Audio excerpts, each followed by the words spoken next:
Pediu a palavra? Pois não, Danilo. Obrigado, mano. Evangelho de João, capítulo 9. Sexto milagre de Jesus registrado pelo evangelista João.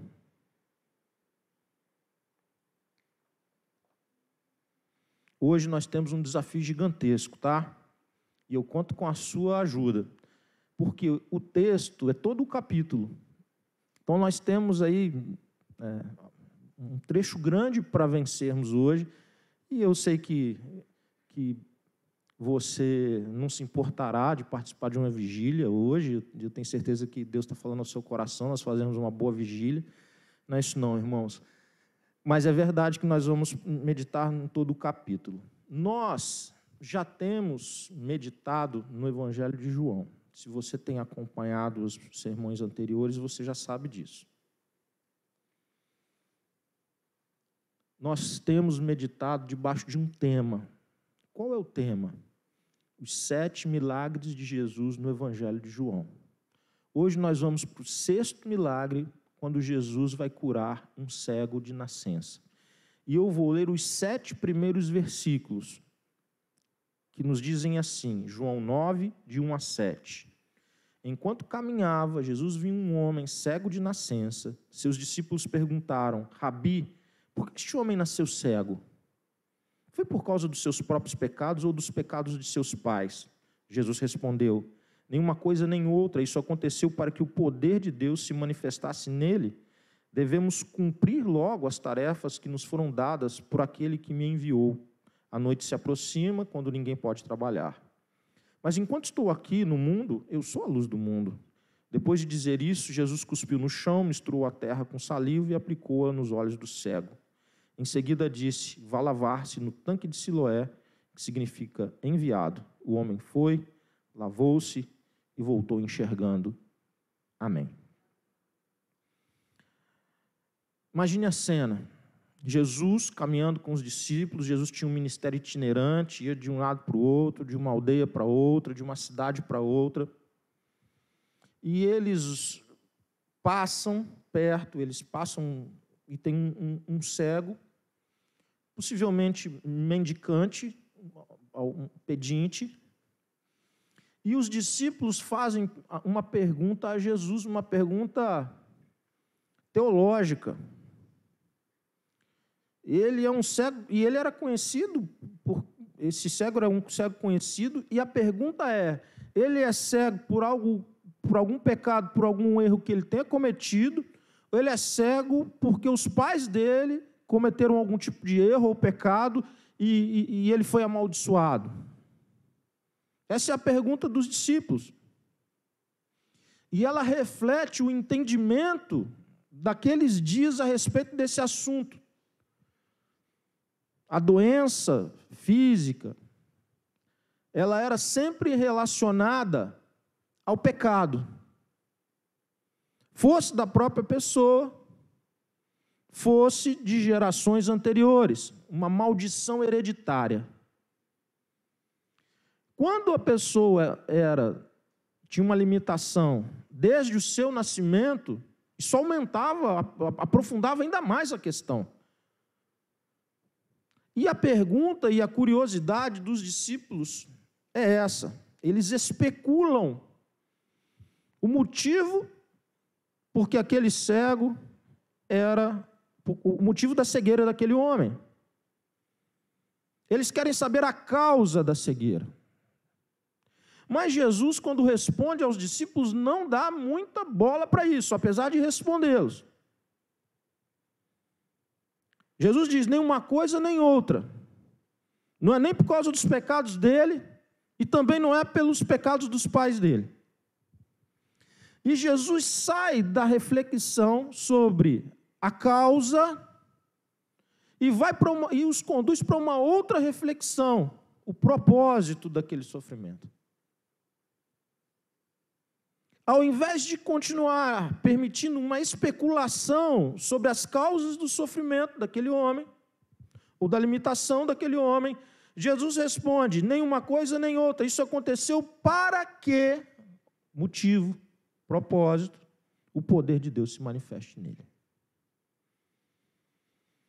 Não são poucas as vezes que eu e você especulamos, temos perguntas, nossa mente inquieta. E, em última análise, toda doença, ela é fruto de pecado, sim.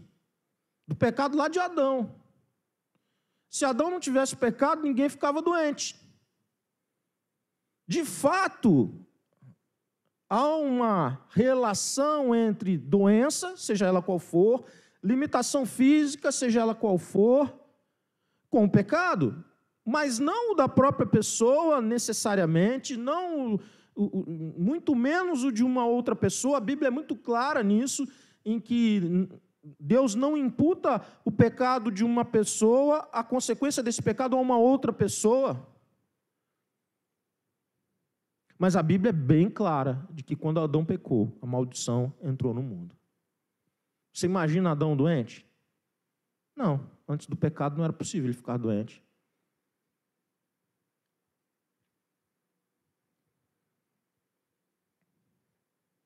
Em última análise, está lá em Adão.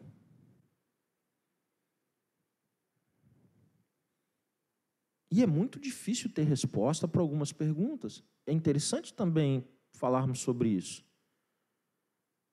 A resposta que o Senhor dá elimina as duas coisas. Eles estavam errados nos dois chutes que eles deram. Não era por causa do pecado do próprio e não era por causa do pecado dos seus pais. Então era por causa de quê? Jesus vai revelar isso um pouco mais adiante, mas Jesus diz, olha, o propósito é a glória de Deus. Quantas vezes nós refletimos apenas como os discípulos refletiram, mas por que isso? Por que isso na minha vida? Eu não mereço isso, eu não merecia isso. Ou a vida de alguém que nós amamos, mas por que isso aconteceu com ele? Por que isso aconteceu com ela? Por que isso aconteceu com aquela pessoa, por outra, por outra, por outra? Essa reflexão dos discípulos, nós temos reflexões semelhantes muitas vezes. Mas o texto nos chama a atenção para uma reflexão que tem mais valor, é qual o propósito do sofrimento? Para onde, no meio desse sofrimento, o que Deus vai fazer e como Deus vai agir? E o que Deus tem para aquela circunstância de sofrimento?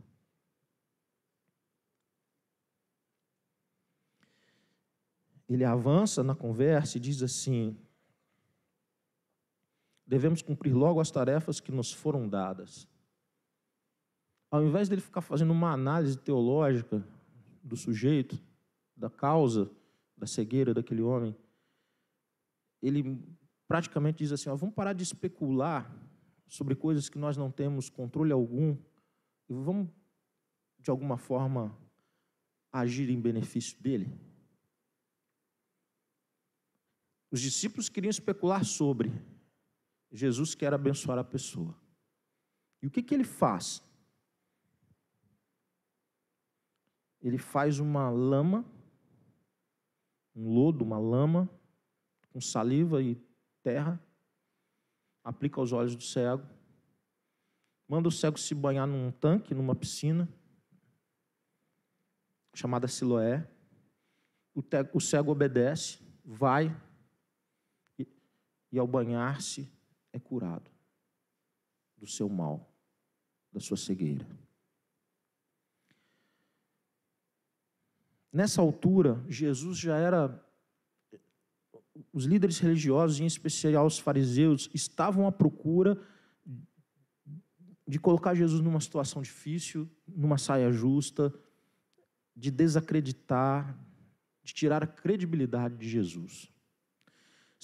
Eu não vou fazer isso hoje, o texto já é muito grande, mas quando a gente lê o capítulo 8, por exemplo, vocês conhecem a passagem, o capítulo 8 é quando narra uma mulher que foi pega em adultério sendo levada a Jesus para Jesus dar um veredito sobre a situação da mulher. Quem levou? Esse mesmo pessoal que queria ver Jesus nas cordas, queria tirar a credibilidade de Jesus. Ao responder, Jesus, ao mesmo tempo, abençoa a vida daquela mulher, perdoando os pecados, encoraja a mulher a uma mudança de vida e humilha a sabedoria de todos aqueles religiosos, que a começar do mais velho, um a um, vai saindo da presença até que fique sua mulher. E aí isso é no capítulo 8. Agora, no capítulo 9, isso vai tomar ainda uma forma maior, e a cura desse cego e a glorificação de Deus tem a ver com isso. E eu quero mostrar isso para vocês. Jesus dá ordem ao cego, o cego vai, se lava no tanque de Siloé e volta enxergando. A partir do verso 8, de 8 a 12, nós temos o seguinte: seus vizinhos e outros que o conheciam como mendigo começaram a perguntar: não é este o homem que costumava ficar sentado pedindo esmolas?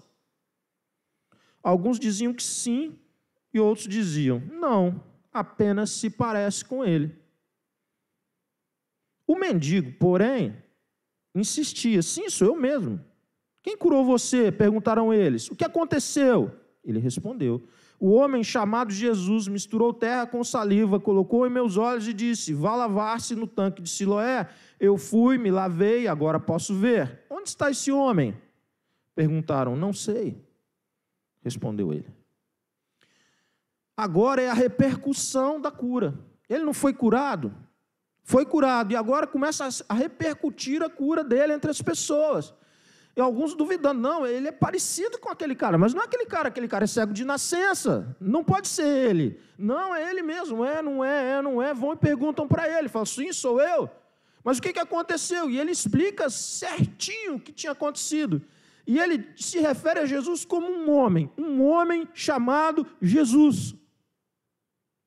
Isso é muito importante nesse texto, e eu quero chamar a atenção para isso, porque haverá um processo de Deus na vida desse homem que vai muito além da cura física, do que abrir os seus olhos, do que dar a ele visão. Ele vai enxergar quem é Jesus, que inicialmente é um homem que passou lodo, lama nos olhos dele e o mandou mergulhar em Siloé. Ele foi curado. Um homem, Jesus. Onde ele está? Não sei.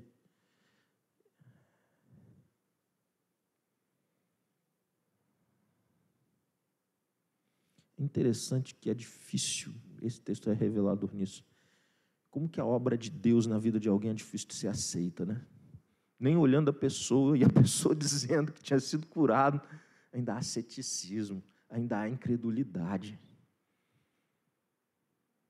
Há uma resistência a exaltar, glorificar, bendizer. Há uma resistência a reconhecer a grandeza desse Deus. O texto avança, e a partir do versículo 13, o texto nos diz assim: então levaram aos fariseus o homem que havia sido cego, pois foi no sábado que Jesus misturou terra com saliva e o curou.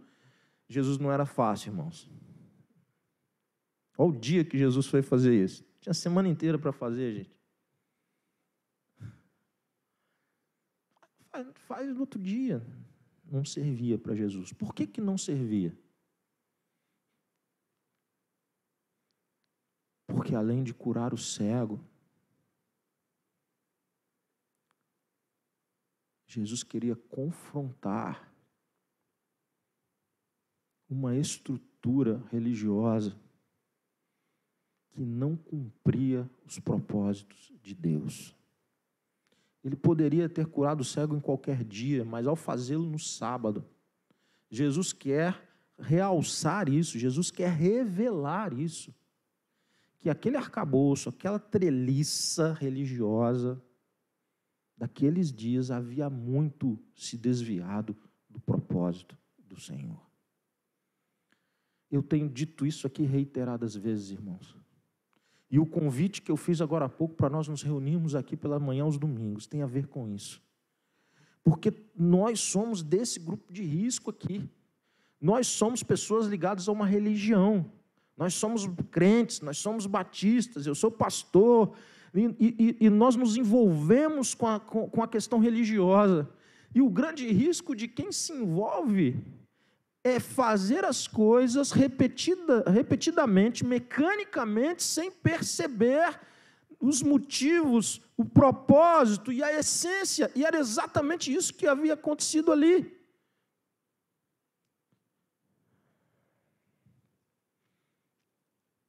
Versículo 15.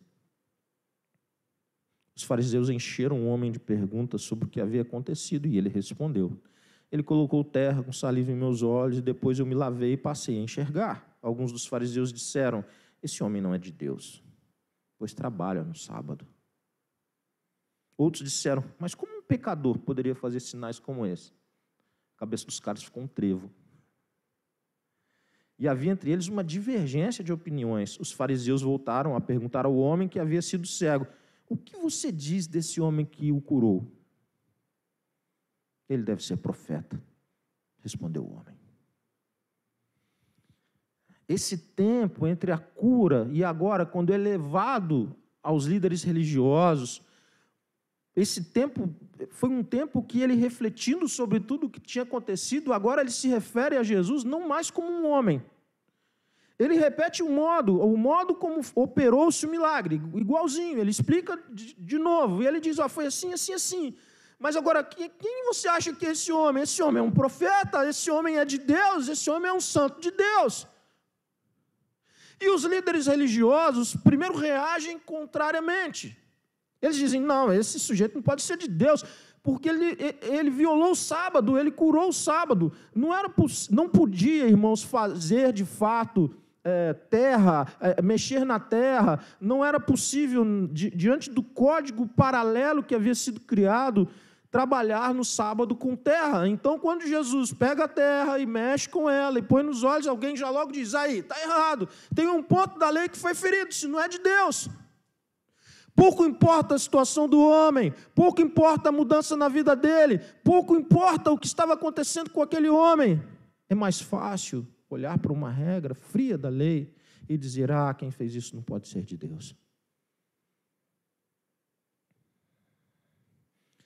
Mas a controvérsia se estabelece entre eles. Porque um outro grupo olha e diz assim: mas se não fosse de Deus, não tinha poder para fazer esse milagre.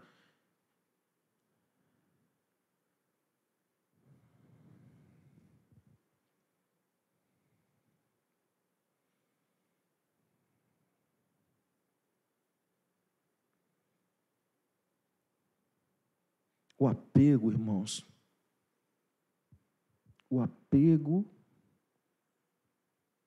a tradições sem fundamento leva à cegueira. Leva à cegueira. Por quê? Porque retira a essência. Retira o motivo original daquele preceito. Aquele preceito existia por quê? Qual era o motivo, o propósito de determinado preceito, seja ele qual for.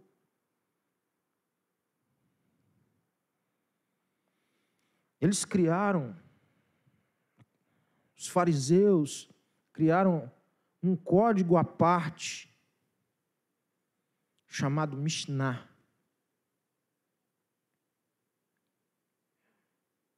E quando eles ouvem que Jesus trabalhou com a terra num dia de sábado, eles já não conseguem ver mais nada. O tradicionalismo os cegou. A partir do verso 18 ao 23, eles vão envolver os pais do cego. Aquelas pessoas buscavam uma resposta, elas buscaram que os líderes religiosos dessem a resposta, eles não são capazes. E a partir do versículo 18, o texto nos diz assim: os líderes judeus se recusavam a crer, eu quero voltar, se recusavam a crer, que ele havia sido cego e estava curado. Por isso mandaram chamar os pais dele e perguntaram: ele é seu filho? Ele nasceu cego? Se foi, como pode ver agora? Parece a CPI, irmãos. Botaram o cara lá e taca-lhe pau. Os pais responderam: sabemos que ele é nosso filho e que nasceu cego, mas não sabemos como pode ver agora nem quem o curou. Ele tem idade suficiente para falar por si mesmo. Perguntem a ele. Seus pais disseram isso por medo dos líderes judeus, pois estes haviam anunciado que se alguém dissesse que Jesus era o Cristo, seria expulso da sinagoga. Por isso disseram, ele tem idade suficiente. Perguntem a ele. Você vê que os pais estão morrendo de medo de sofrer alguma sanção por algo que eles não fizeram. Não foram eles que trabalharam no sábado, nada, mas o medo é tão grande, o pavor é tão grande, que eles confirmam que era filho deles, eles confirmam que ele era cego de nascimento, mas logo eles dizem, não, mas ele já é bem grandinho. Perguntem para ele. Irmãos, o que a religião se transformou aqui? Em um instrumento de escravidão, de ameaça,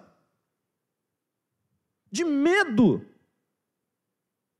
Já não é possível encontrar Deus nesse processo. Sabe o que significa ser expulso da sinagoga? Ser completamente marginalizado socialmente. Sabe quando você ouve que pessoas se converteram numa parte do mundo que não é cristã e ele paga um alto preço? É o que está em jogo aqui.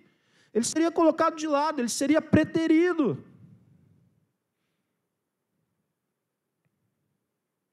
E se a gente não tem encontro com Jesus, se a gente não consegue discernir Jesus no meio disso tudo, não dá para segurar mesmo, não. É mais fácil dizer, vai e pergunta para ele, mas eu não quero enfrentar isso, não. É só por Jesus que se enfrenta isso. É só por Jesus que se enfrenta provação, perseguição.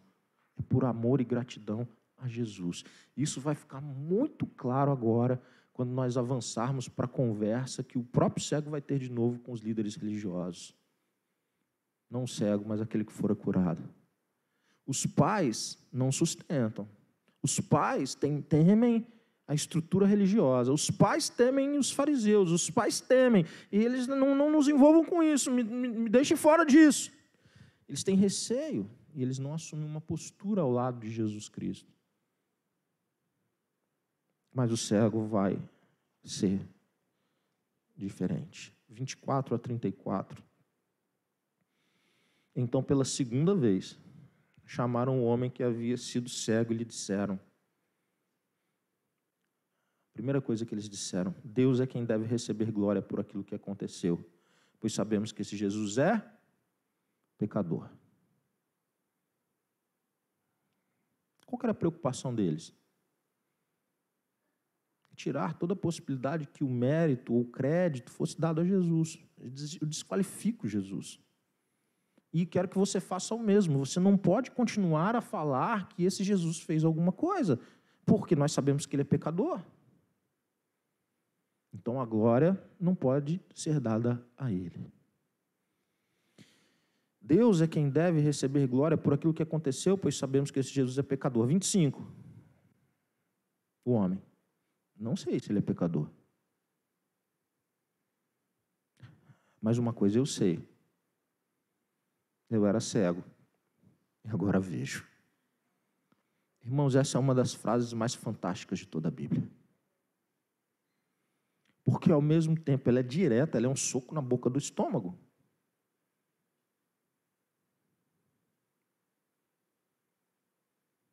Ela é direta. Ela apresenta o fato. Ela apresenta a transformação. Ela não permite dúvida, equívoco, especulação. E ela revela algo da relação com Deus que é de fato transcendental, que ultrapassa muitas vezes a nossa capacidade de entendimento e de verbalizar. Mas o que Deus fez? Ele me curou, mas o como e tantas outras, eu não consigo responder, mas eu era cego e agora sou vejo. Tem uma parte aí que não adianta você me perguntar, eu não tenho resposta, mas eu tenho a minha vida para te mostrar. Irmãos, isso aqui é evangelismo na veia.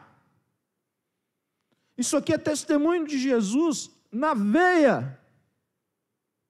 Porque ao invés de oferecer respostas teológicas, filosóficas e etc., para um grupo que está especulando alguma coisa, ele diz, não, a minha vida foi transformada por Jesus.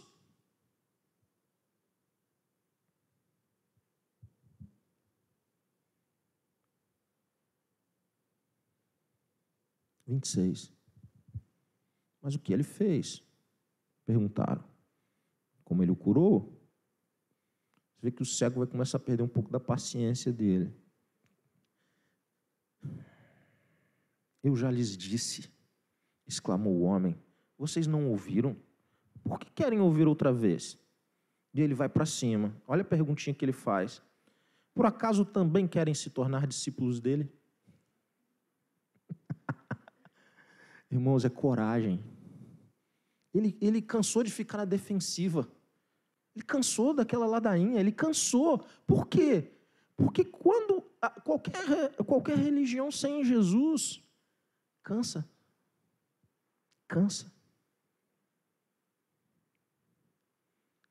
Mas com Jesus há vida, há renovo, há testemunho. E é interessante que Jesus era um homem, no começo do testemunho dele, depois ele relata que era um profeta, e agora ele diz, vocês também querem ser discípulo dele? Ele se coloca como um discípulo de Jesus.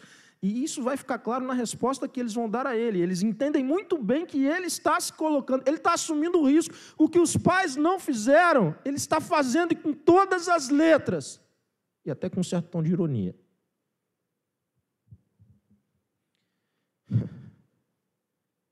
(28) Então eles o insultaram e disseram, você é discípulo dele, mas nós somos discípulos de Moisés.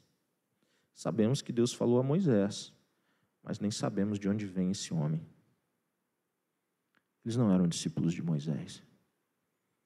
Moisés aguardava o Messias, e eles não eram capazes de discernir o Messias.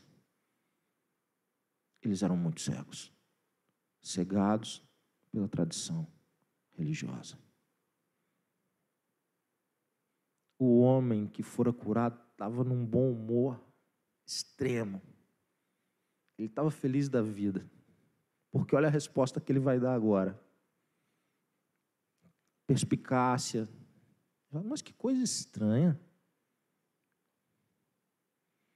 Respondeu o homem, ele curou meus olhos e vocês não sabem de onde ele vem. Vocês não são os sabichões. Vocês não são os bambambãs. Vocês não são os caras. Então ele vem aqui, cura os meus olhos e vocês não sabem dele. Mas ele vai piorar isso ainda para o lado dele. Olha só o que ele vai fazer. Sabemos que Deus não atende pecadores, mas está pronto a ouvir aqueles que o adoram e fazem a sua vontade. Ele não se contém. E ele revela um conhecimento profundo da Bíblia dos dias deles, do Antigo Testamento. Olha o que ele vai dizer, para assim, a cerejinha do bolo. Olha o que ele vai dizer.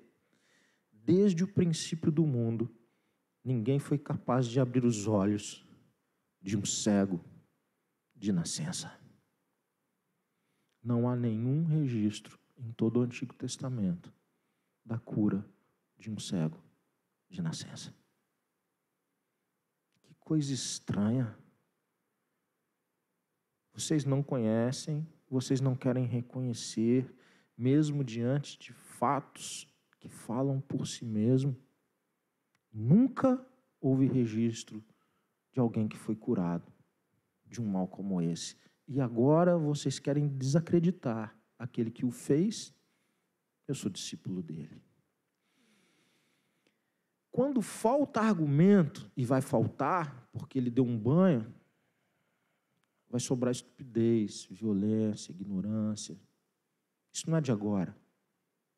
Desde que o mundo é mundo, desde que o pecado está no mundo é assim. Olha o que vai acontecer. 33. Se esse homem não fosse de Deus, não teria conseguido fazê-lo. É a conclusão dele.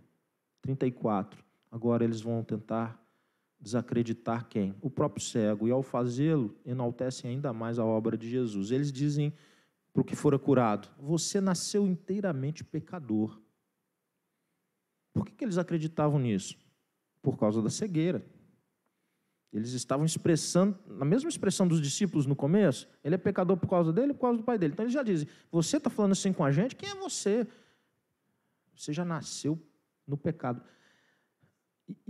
E não como nós entendemos o pecado à luz da palavra de Deus, como nós nascemos por uma inclinação do pecado. Assim, você é um maldito.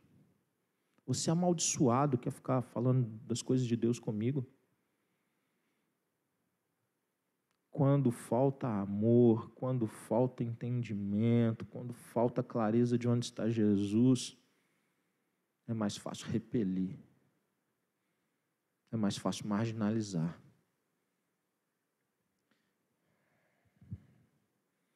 E querem ensinar a nós, então, fizeram o quê? Expulsaram da sinagoga. Agora esse homem vai viver marginalizado.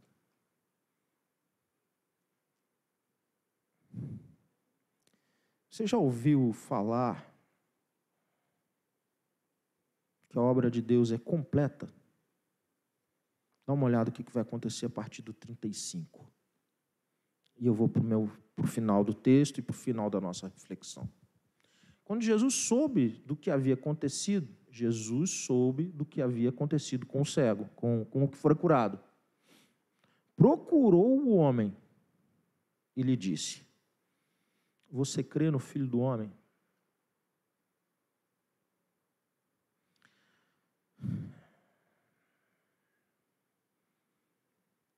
Quem é ele, Senhor? Perguntou o homem. Eu quero crer nele. Filho do homem era uma expressão que Jesus usou demais. Ela tem uma fundamentação lá no Antigo Testamento, em Daniel.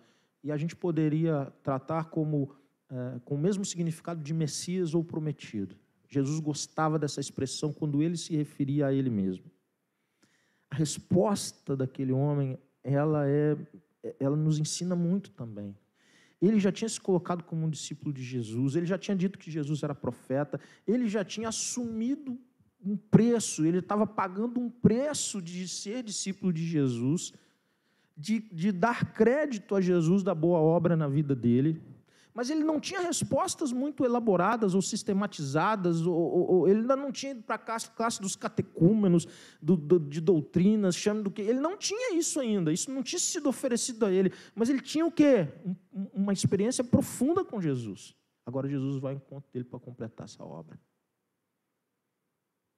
E ele responde sem nenhum medo, vergonha. Ele diz: de quem é? De quem está falando? Eu quero crer.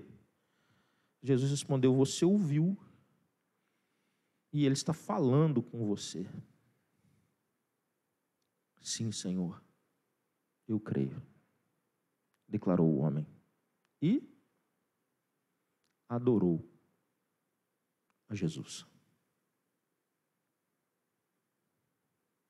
Ele estava demonstrando publicamente. Isso aqui não foi só ele e Jesus, não foi no gabinete pastoral de Jesus, foi em ambiente público. Eu creio que tu és o enviado de Deus. Eu creio que tu és o Messias. Ele viu o que Moisés aguardava ver e que os líderes não viram. Ele viu o enviado de Deus. E ao ver o enviado de Deus, ao ser esclarecido sobre o enviado de Deus, ele o adora. Reconhecer Jesus como Salvador, como Senhor, como enviado de Deus, é sinônimo de querer adorá-lo. Guarde isso.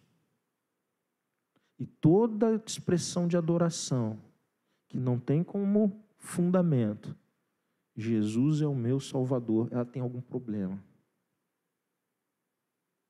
A reação natural de quem reconhece Jesus como Salvador é adorá-lo, é honrá-lo, é agradecê-lo. O texto ainda vai mais um pouquinho à frente. Jesus então diz, 39, eu vim a este mundo para julgar, para dar visão aos cegos e para fazer que os que veem se tornem cegos.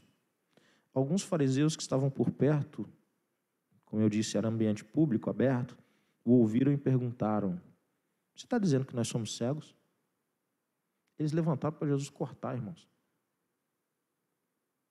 Botaram a bola na marca do pênalti para Jesus, na linha do gol. Você está dizendo que a gente é cego, é? Se vocês fossem cegos, não seriam culpados.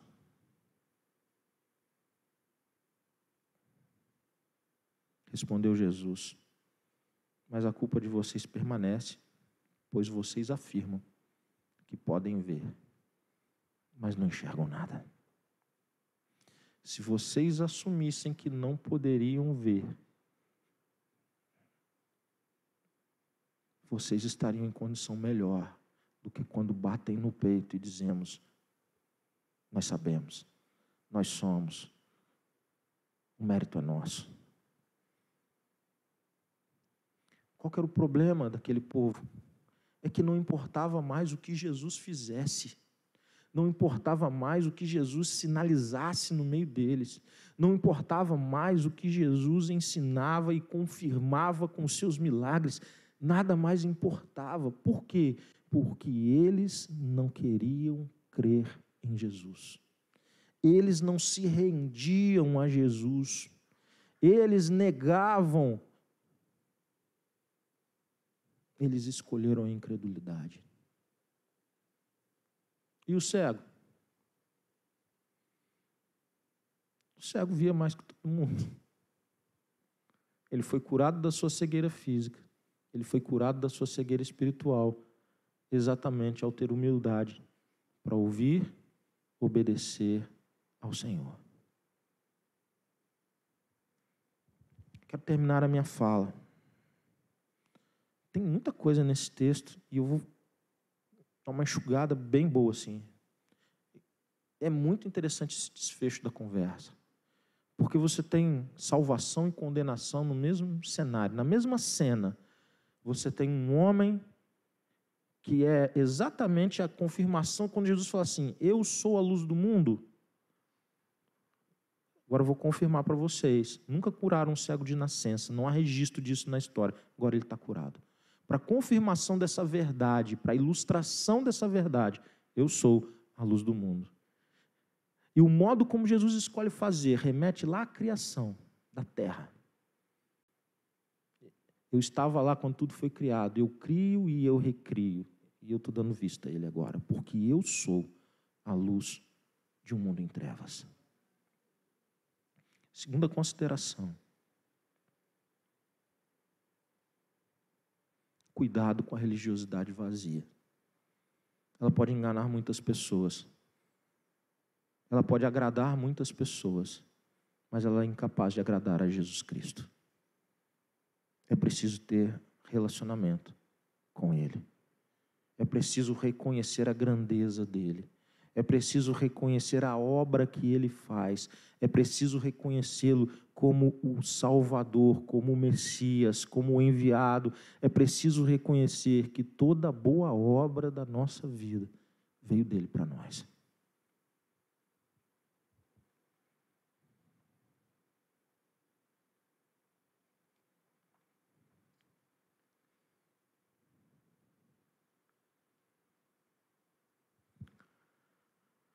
Última consideração que eu quero fazer hoje. E eu vou, inclusive, atender um pedido do Benê.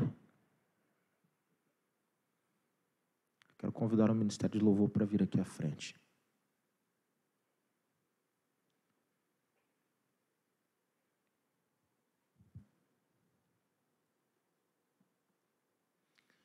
Muitas pessoas, e ao longo da pandemia isso tomou um volume gigantesco, em alguns momentos das suas vidas e famílias, se sentiram em trevas. É o relato de muitos. Parece que vai escurecendo, parece que vai perdendo a alegria, parece que vai sumindo, parece que vai perdendo a força, parece que vai desvanecendo. O relato de muitas pessoas e famílias é que em determinados momentos da pandemia, parecia que estavam em densas trevas. Mas isso não é... Quem dera fosse só por causa da pandemia. Ela só aprofundou questões.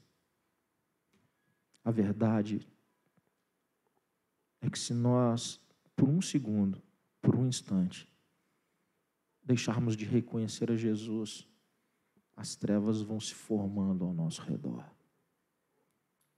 E eu quero te fazer um desafio. Nós vamos cantar, nós vamos encerrar cantando. O primeiro desafio que eu quero te fazer é te pedir que você se coloque de pé.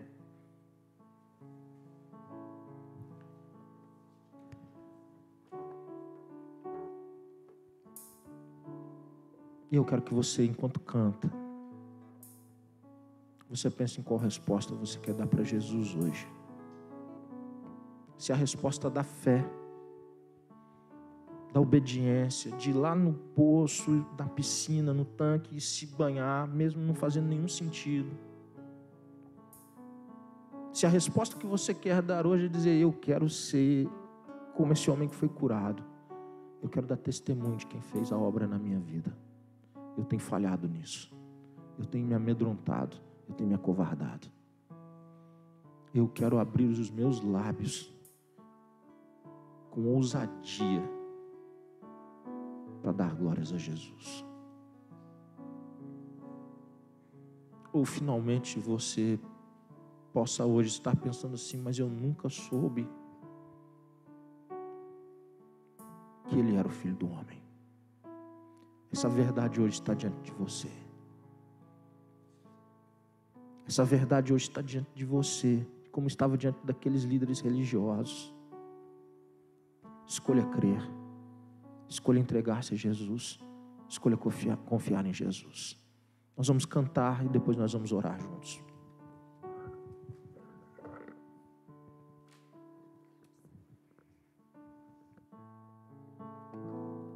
Eu me alegro em ti, Gabriel.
quero te desafiar a sair do seu lugar.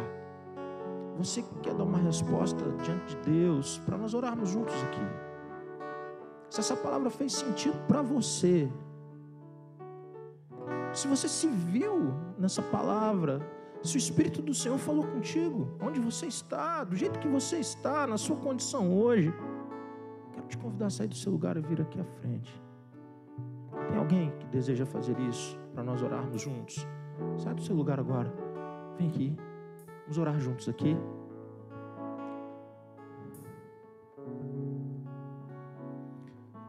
Mais alguém?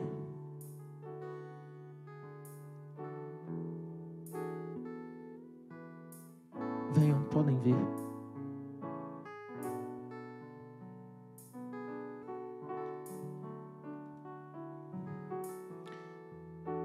Eu quero pedir que alguém da bolha do Renan venha aqui dar um abraço nele, estar com ele aqui.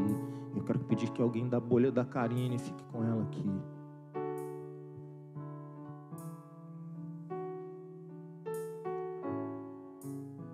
Mais alguém, queridos? Mais alguém que sente esse desejo assim, com toda honestidade, diante de Deus? Essa palavra falou ao meu coração e eu quero dar um passo de fé. Mais alguém nessa noite quer sair do seu lugar e vir aqui à frente? Pai,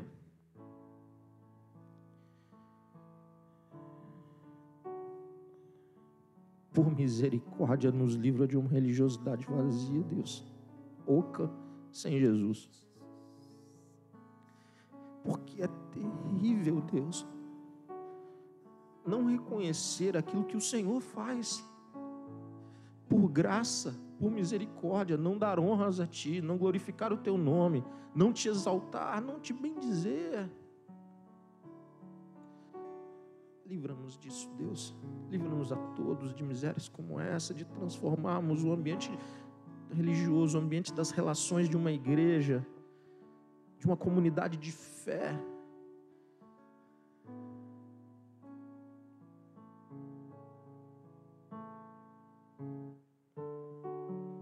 em uma outra coisa centrada em nós mesmos, longe do Senhor e dos Teus propósitos. Livra-nos disso, Deus.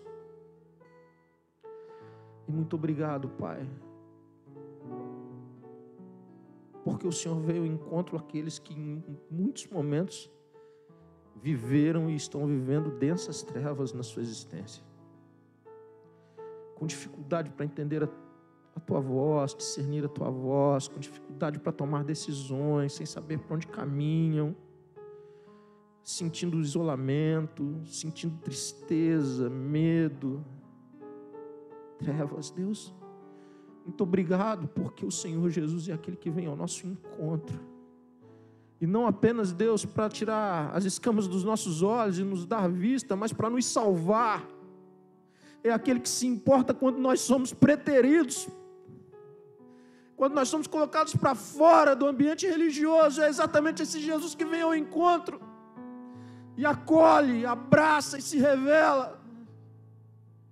Louvado seja o Teu nome, Pai, porque no Senhor nós encontramos abrigo, proteção, acolhimento e salvação. Obrigado pelo agir do Teu Espírito em nossas vidas nessa noite. Obrigado por nos reunirmos para glorificar o Teu nome. É muito bom começar a semana assim, Deus. Bendito seja o Senhor eternamente. Que o amor de Deus, nosso Pai, a graça salvadora de Jesus Cristo e as doces consolações do Espírito Santo sejam derramadas de forma viva, rica e abundante sobre sua vida, sobre sua família, sobre todo o povo de Deus. Amém. E glórias a Deus.